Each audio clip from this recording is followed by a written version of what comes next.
Hot and cold, old and young, yin and yang, this world is filled with opposing forces that are constantly at play with each other. All these opposing forces are what give balance and contrast to our lives. Although these fluctuations are normal, they can cause frustration when we don't understand them. The way we understand them is through communication and self-awareness. The same idea is true in our relationships. When we are in a relationship with another friend or partner, there are opposing forces present that are dynamic in nature. These opposing forces are called relational dialectics. Our relationships can be affected when people's needs are different and therefore not met. According to the two professors, Montgomery and Baxter, there are three continuous forces or tensions in a relationship: autonomy and connection, novelty versus predictability, and openness versus closedness. In my speech today, I'm going to provide you with some examples as well as a breakdown of each pair of opposing forces, making them easier to recognize in your life. The first dialectic I'm going to talk about is autonomy versus connection. Autonomy is synonymous with independence and self-reliance. In a relationship, it could be wanting alone time or wanting to pay for one's own bills. Although this is something we all normally strive for, there are times when we do not want to be autonomous. The book describes autonomy as, I need my own space. An example would be in the past relationship of mine, my girlfriend and I used to spend every minute together, and this definitely brought up some problems. Luckily, I remember I had to leave for about a week or two to go on a family vacation, and this time apart was much needed. It is a critical aspect of intimate relationships to get this space. In the article Loving Freedom by Ching-Min Wei, it states that research has shown that the more relationship partners feel autonomous within the relationship, the more they are attached to and willing to rely on their partner, and the more openly and effectively they cope with the conflicts that arise. Here they are stating that the more independent each partner feels in the relationship, the more connected they are. Connection is the opposite of autonomy. It could be connection in a physical sense or connected in a more social relational sense. The book describes connection as, I want to be close to you. An example would be the same ex-girlfriend always needed to feel connected. Either I was with her or she was with one of her friends.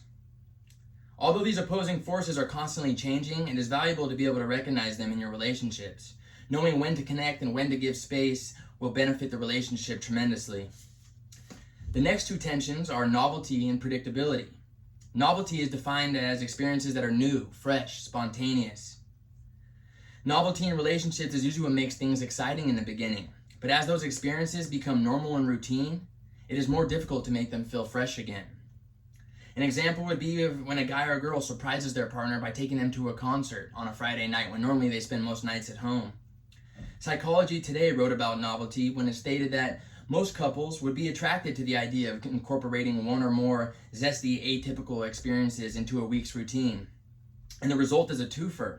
You get both a satisfying sense of self-expansion and you bond more closely with your partner. The opposing force to novelty is predictability, which is defined as routine. An example would be a couple that consistently goes to work every day, they come home, eat dinner together, and maybe watch a little bit of Netflix. I don't think there's anything wrong with this. I think routine is a really important aspect of our lives. We all follow some routine to give us a sense of order and control. But in order to keep things fresh, it is always good to mix in a little novelty here and there. The last dialectic I'm going to talk about today is openness versus closedness. Openness is described in the book as, I like sharing everything with you.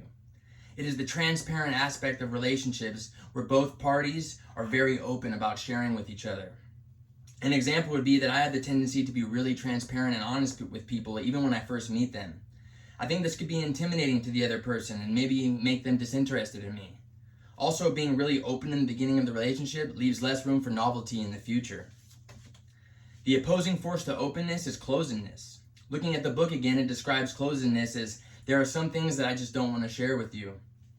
An example would be the last girl I was dating would experience this relived trauma and she would have a really difficult time talking about it.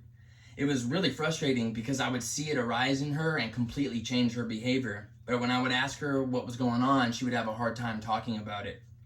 I think the solution here is to respect the space of the person who is closed off and allow them to initiate talking about what's going on.